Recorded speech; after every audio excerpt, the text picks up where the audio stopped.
네, 여러분 안녕하세요. 네, 네이처셀을 말씀을 드립니다. 자, 여러분들도 소식을 이제 접하셨겠지만 티슈진, 코오롱 티슈진이 임상에 FDA 임상에 실패를 했어요. 실패를 했습니다. 바스나 그 워맥 같은 지표가 자, 말도 안 되게 높았어요. 말도 안 되게 높았고 위약하고 차이가 많이 날 정도로 효과가 있어야 되는데 위약하고 효과가 비슷한 정도입니다. 자, 이거는 사실 네이처셀로 봐서는 상당히 반사 이익을 향유할 수 있는 거예요. 그죠?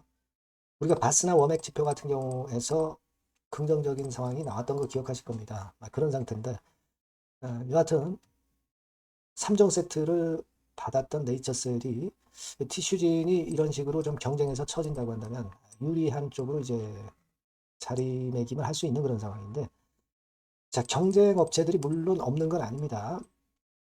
자, 한 회사가 있고요. 또 한 회사가 있는데, 이런 것들도 우리가 좀 알아볼 필요가 좀 있지 않나, 이렇게 좀 생각이 들어요. 그래서 그 부분들 제가 말씀을 드릴 것이고, 지금 현재 네이처셀 상황, 요거 다시 한번 말씀을 드리도록 하겠습니다. 자, 그리고 영상의 끝부분에는 승부주를 말씀드리니까 별도로 말씀드리는 거니까, 요것도 승부 거셔 보시고요. 네이처셀 먼저 말씀을 드리겠습니다. 구독, 좋아요, 알림 설정 감사하고요. 텔방에 들어오시면 항상 도움을 씁니다. 꼭 네이처셀 입장이라고 문자 주셔서 텔방에 들어오셨으면 좋겠어요. 네. 문자 많이 주시고요. 자, 지금 티슈진이 지금 현재 난리가 났습니다. 지금 뭐 KRX 시장에서는 이렇게 마무리가 됐지만 시간을 가니까 해서 당연히 이제 하한가를 찍었고요. 네, 그런 상태입니다. 그러니까 지금 워맥 지수나 바스 지수 같은 경우가 그 P 밸류가 0.05 안에 들어야 되는데 훨씬 못 미친 안 좋은 상황으로 결과가 나왔고 그래서 임상을 다시 해야 되는 그런 상황이 돼버렸어요. 그렇다면은 네이처셀의 조인트 스템이 유리한 교두보를 확보를 할 수밖에 없다는 거죠. 자, 그런 강점이 생겼다는 거. 이걸 생각하셔야 됩니다. 이게 이제 코롱 티슈진 P-밸류 값이에요. 자, 그래서 여하튼 지금 현재는 그런 면에서 좀 강점이 있다. 물론 시장도 어려웠고 네이처셀 크게 내렸습니다. 아직도 이제 항소권에 대한 아, 불확실성이 주가를 좀 압박을 하고 있는 그런 상황이기는 합니다만은 이걸 생각하셔야 돼요, 여러분. 자, 세포치료제 건에서는 조인트 스템이 이제 맨 위로 올라가게 되는 거죠. 그죠? 그 밑에 이제 메디포스트 정도가 있는 거예요. 그죠? 네, 왜냐하면 이제 네이처셀은 미 FDA 3상을 생략할 수 있기 때문에 임상 순서로 봐서는 티슈진이 맨 위였는데 자, 티슈진이 일단 제거가 되고 네이처셀, 조인트 스템이 그 위로 올라오는 거고 그 다음에 뭐 메디포스트, 그 다음에 뭐 강스템 막 이런 식이 되는 겁니다. 네, 물론 이거는 FDA 3상 면제라는 건이 확실할 때의 얘기입니다. 하지만 우리는 일단 지금 상황으로는 그렇게 될 확률이 높은 상태이기 때문에 그걸 이제 기대하고 있는 거고요. 이제 경쟁자가 일단 처지게 되면서 그 반사 이익이 작용이 될 가능성이 높은데 KRX 시장이 9.2% 내렸지만은 애프터마켓 시장에서는 7.6% 하락으로 좀 낙폭은 다소 만회한 그런 모습으로 마무리됐다는 거 말씀을 좀 드리고 싶고요. 물론 이제 여러분 그 글로벌적으로 보면 그 바이오 스플라이스라고 하는 기업이 있어요. 바이오 스플라이스라는 기업이 있는데 이 기업이 사실 그 임상 순서로 보면은 무릎 관절염 쪽에서는 일단 최상위에 속해 있다라고도 볼 수는 있습니다. 네, 이게 이제 바이오 스플라이스 회사 그 홈페이지인데요. 이게 이제 한국어로 번역을 해보면 물관절염권에서 쭉 나오죠. 이 회사는 사실 그 세포치료제는 아니에요. 세포치료제는 아니고 분야는 좀 틀립니다. 이른바 그 저분자 신약이라고 그러죠. 저분자 신약이에요. 그 저분자 신약이라는 게 화학적으로 만든 작은 분자약, 뭐 이를테면 알약이나 뭐 주사제로 제조 가능한 거예요. 그러니까 생산비가 저렴하고 대량 생산이 쉬운 그런 이점은 있습니다. 하지만 이제 어떤 그 분야는 틀리죠. 세포치료제 쪽은 아니에요. 얘네가 지금 현재 그 IND 신청에 들어가 있죠. 예. 그렇기 때문에 이 바이오 스플라이스가 일단 임상 순서로 보면은 첫 번째, 그 다음에 이제 조인트 스템, 막 이런 식으로 될 가능성이 좀 높습니다. 예. 일단 이런 건의 상황도 있다는 걸 여러분들이 일단 염두에 두실 필요가 있다고 말씀을 좀 드리고 싶고요. 치료 방식 자체가 틀리기 때문에 세포치료제 범주의 조인트 스탬퍼는 다른 차별성을 갖고 있기 때문에 우리가 그거를 좀 기대를 해봐야 될 거다 이런 생각을 말씀을 좀 드리고 싶어요. 예. 그래서 여하튼 티슈진 반사 이익이 있고 항소 여부권이 일단 중요한데 그 건과 관련해서는 강 대표가 결국 결론을 냈어요. 네, 그래서 일단 항소 여부가 결정이 된 이후에 집회를 추진하겠다 이렇게 결론이 났습니다. 예, 그래서 일단 뭐 주주들하고 합의해서 이룬 좋은 결과가 나왔고 일단 결과가 주주연대에서 어떤 결론이 나오면 여기에 자꾸 딴지를 걸면 안 되고요. 그럼 단합이 무너집니다. 주주연대의 방향에 여러분들은 그냥 맞춰 가시면 될 거다라고 생각을 할 수 있다라고 말씀드립니다. 그리고 전반적으로는 사실 그 제가 지난주에 말씀을 드렸지만은 결국 뭐 그 단일 종목 레버리지 건과 관련해서 맹물 대책이 결국 나왔잖아요. 대책 아닌 대책이 나와서 제가 미리 지적을 드렸지만 아무런 효과도 없다.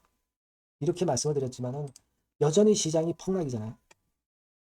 추가 보완 대책이 나와야 되는데 자, 또 당국자들이 관찰을 한다고 그래요. 관찰을 하고 나서 추가 보완 대책 내겠다.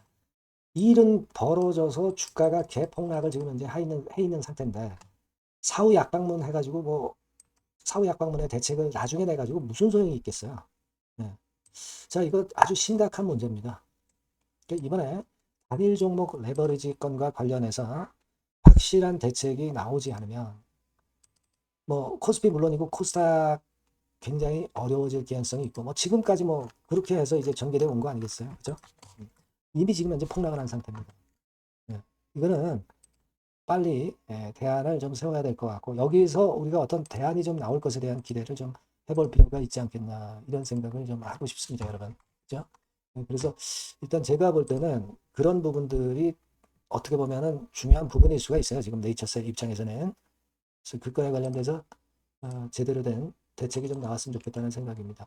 정부에서 합법적인 카지노를 만들어 놓고 정부는 판 버려주고 삥 뜯는 고리대금업자로 전락을 한 거예요. 뭐 회의를 한대 놓고서 이 주체가 되고 있는 증권사나 투자운용사 애들하고 회의해 봐야 증권사나 투자운용사의 유리한 쪽의 대책만 나올 수밖에 없어요. 투자자들하고 대화를 해야죠. 이 맹물 대책이 어쨌거나 정부에서도 인식을 하고 있기 때문에 일단 개선이 돼야 될 것 같고요. 뭐 레버리지 배수를 1.5배수로 뭐 축소를 한다든가 단위 종목 레버리지 종목 단일가 매매를 적용한다든가 뭐 일일 거래 한도를 둔다든가 운용 규모를 제한한다든가 뭐 이런 것들이 돼야 되겠고 당장 단일 종목 레버리지 상패가 안 된다면 기간을 정해놓고 상패를 하는 방안도 있어요. 단기 충격을 어느 정도 흡수하는 거죠. 네. 일정 기간 후 청산하는 겁니다. 네. 이런 식의 대책이 나와야 될 것 같아요. 그래서 이 부분도 우리가 좀 보도록 하겠고요. 이번 주에 여하튼 제일 중요한 것은 항소 여부 그리고 BLA 미팅 신청권 네, 요건이라고 생각이 들고요. 그리고 티슈진 효과가 네이처셀에 좀 작용이 되나 이 부분도 체크를 해봐야 되겠습니다. 제가 여러분 곁에서 항상 소통을 하고 있으니까요. 네이처셀에 갖고 문자 주시고 무료 텔레그램방 네이처셀 입장이라고 문자 주시면 제가 초대해서 여러분과 끝까지 같이 하겠습니다. 네, 문자 많이 주시고요. 승부조 말씀드릴 테니까 이것도 한번 좋은 매매 하시기 바랍니다. 네, 자 오늘 말씀드릴 승부조는요, 여러분 어디에 신경을 썼냐면 자 피로감 있는 이미 급등을 한 기술주 섹터를 배제한 섹터에서 제가 골랐어요. 이미 오를 대로 올라버린 기술주들 제가 여러분들한테 추천하는 것은 사실 그 적합지 않습니다. 앞으로 더 올라간다 하더라도 그 올라가는 한계가 명확한 종목 네, 이런 종목들을 저는 추천을 드리지는 않고요. 기술주가 아닌 비기술주 섹터에서 선택을 해봤습니다. 그게 올해 하반기에는 오히려 더 수익률 측면에서는 승부가 더 쉬울 가능성이 좀 높아요. 그걸 여러분들께 말씀드리고자 합니다. 자, 단일 종목 레버리지 때문에 시장 전체가 투기판이 돼버렸잖아요. 네, 그쪽을 철저하게 피했습니다, 여러분. 네, 그거 말씀을 드리고요. 지총은 1조에서 한 3조 정도, 1조에서 3조 정도의 종목입니다. 저가권 투기 목적의 그런 종목 일단 선정을 하지 않고요. 적절하게 여러분들이 투기 아닌 투자 목적으로 투자할 수 있는 종목을 선택을 했어요. 주가는 10에서 25만 원 정도 사이고요. 과감한 목표, 그러니까 우리가 달성도 못할 현실적이지 않은 목표를 말씀 안 드리고요. 2달 정도를 한 50% 정도 목표로 할 수 있는 터무니없는 목표가 아니고 현실적인 목표가 가능한 50% 정도 목표가를 잡았습니다. 아시겠죠? 자, 그래서 요 종목의 특징은 실적 발표 시즌 아닙니까? 실적의 최강점이 있는 종목이에요. 자, 이를테면 네, 이런 종목입니다, 여러분. 여기 쭉 제가 일단 뭐 가려서 제가 여러분들께 보여드립니다만은 2분기 매출 같은 경우가 50% 증가하고요. 그러니까 큼지막한 종목인데 이 정도라면 대단한 겁니다. 그리고 영업이익이 50% 순증하는 종목이에요. 자기 자본 수익률 같은 경우 굉장히 중요하잖아요, 여러분. 그게 무려 그 35% 내지 70% 범위 내에 있는 부가가치가 높은 이익을 내는 기업이에요. 자, 이런 기업이라면은 우리가 해볼 만하다 이겁니다. 네, 그래서 여러분들께 이제 추천을 드리는 거고요. 자, 그리고 주봉이나 월봉 차트를 보면 주봉 차트는 이런 식이죠. 최근에 두어 달간 흔들었다가 새롭게 시세를 내기 바로 직전의 모습이에요. 두 달여간 물량 소화 이후에 새 영역을 진입하기 직전이라는 거죠.